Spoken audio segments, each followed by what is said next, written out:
घेतलेला महिला वर्ग उपवास धरता का नाही? जोरात आवाज आलाय, थांब जरा. तुमचं लग्न झालंय का ते सांगा बरं आधी. तुमचं झालंय?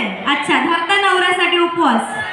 अच्छा, पुढच्या जन्मी हाच नवरा मिळो देवा.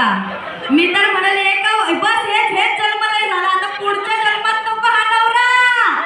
बस झालं, आपण पुढे जाऊ. आता बरेच गाणी आहेत, सगळी बाप तो बाप रहेगा, सगळी गाणी वाजणार आहे. आपण पुढे जाऊ, आपल्याला वेळेचं पण बंधन आहे, तर आपण पुढे कंटिन्यू करू. पाटलांचा बैलगाडा पण होणार. आणि आपण दोघं डान्स करू. बस का भाऊ, दिसला हात तुझा मला. तुझ्यासाठी गाणं घेऊ का? पेलवान आला रे पेलवान आला. पेलवानच आहे, काय विषय नाही. चल, थँक्यू. मला दादा तू सनी देओल दिसायला.